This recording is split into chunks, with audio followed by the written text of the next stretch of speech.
okay, so at this point I obviously know that I'm screwed, but I'm still young enough and dumb enough and impulsive enough that I'm still, arguing with the guy. I'm like, no, this is a real license. It's a real license. It's like, I'll tell you what, boy, we'll let the judge decide. Which is code for, you're going to jail. Yeah, I was going to jail.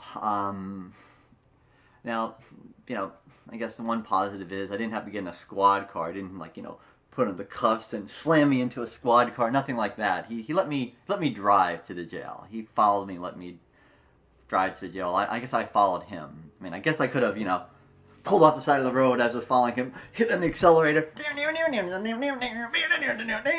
jumped over a gorge. Yeehaw! Could have tried it, but I was driving a 1985 Toyota Camry, and I was in enough trouble as it was. I didn't need the whole state of Texas chasing me, so I followed him to the jail. We got to the jail, and we're walking away from the car, and I'm saying to myself, crap, I'm probably going to have to post bail or something here.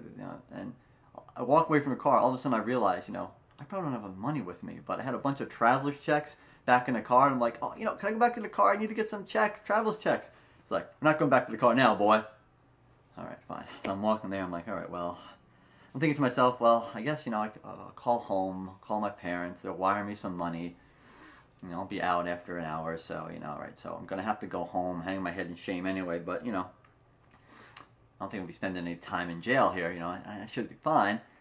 They bring me there, and, so I'm waiting for, the phone call. I'm waiting for my Miranda rights to be read, which, for what it's worth, in Texas, apparently they don't read you your Miranda rights, because they never read them to me, right? So they do things different in Texas. It's like their own country, all right?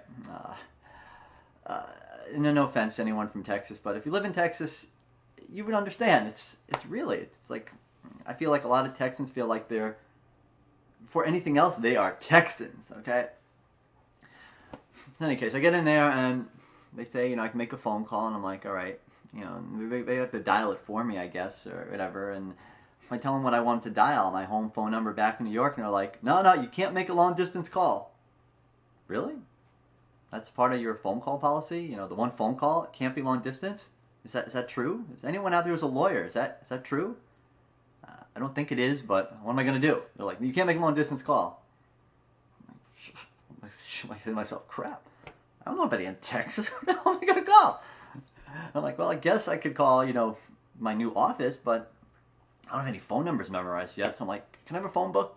Give me a phone book. So I'm looking up the name of the company I'm working for. I'm like, I find their number. Now, this is still 8 in the morning, or it's like 7:30 in the morning. It's pretty early, right? I'm like, I'm calling, and all I'm getting is like a machine, And it's not even it's not even when you can leave voicemail on. It's like, we're not open yet. Call us back. Blah blah blah.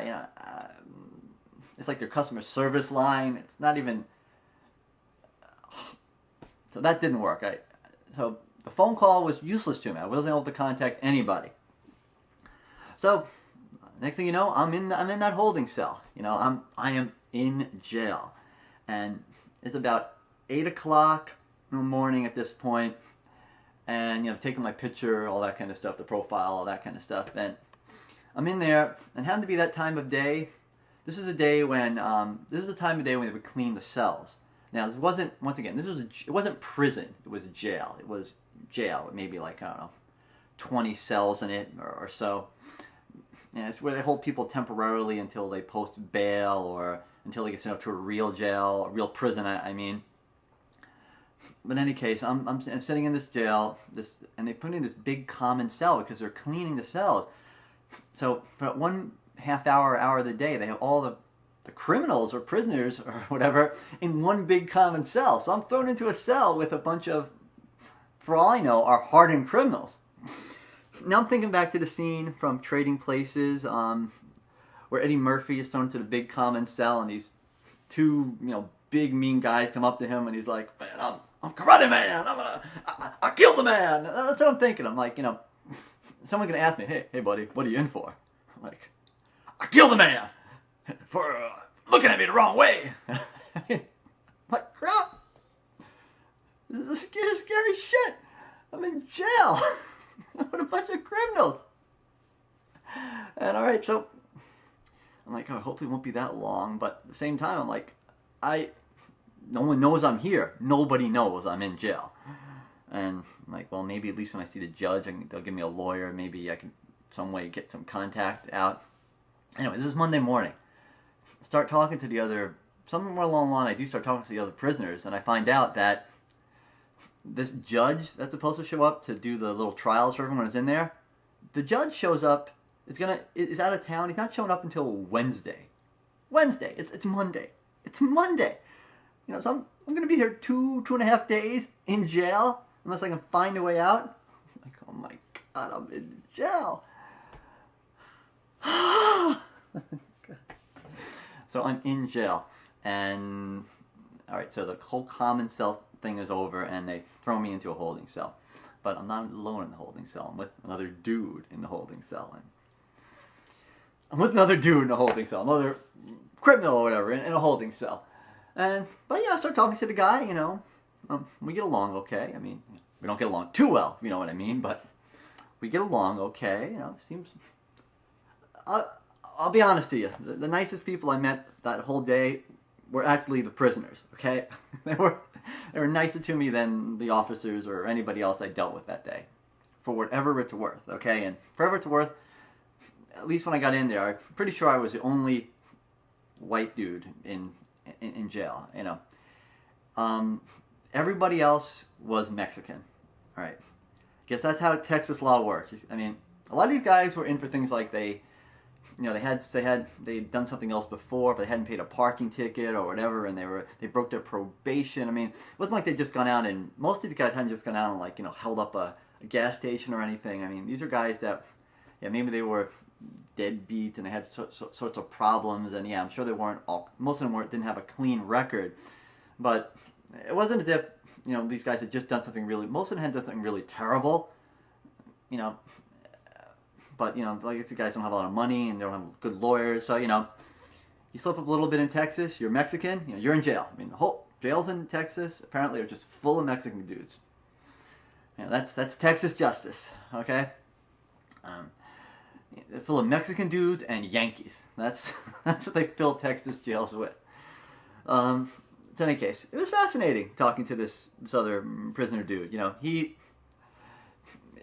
been in jail so often, he'd been in this jail so much, that he could, I'm not making this shit up, he could tell what time of day it was, roughly what time of day it was, by putting his hand up to the cell wall and seeing how hot the wall was. Because the walls are really thin, they're like metallic walls, and this cell was adjacent to the outside, and his lawyer was going to show up at noon. He was going to get bailed out around noon. He was waiting. He wanted to see when it was going to be noon. He kept putting his hand up to the side of the wall and saying, "Oh, it's around 10 o'clock by now." He's been in the jail so much, and he was right. When he said it was around noon, I mean, that his lawyer came like 2 or 3 minutes later. This guy was pretty freaking accurate.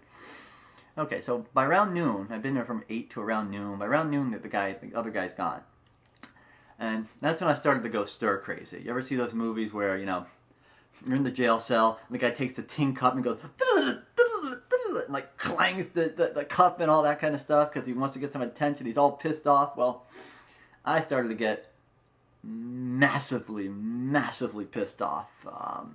I did not want to be in this jail cell. I thought I was pissed off. I felt like, you know, they didn't give me a lawyer. You know,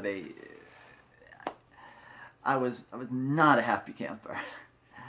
And so I'm thinking, what can I do? You know, how can I get these guys' attention? And I start like shaking the bar, going, "I want my lawyer. I want to talk to somebody. I want a phone call." And I'm like, oh, shit, I'm probably getting my ass kicked if I keep doing this. But that's what I was doing. I was, you know, shaking the bars, and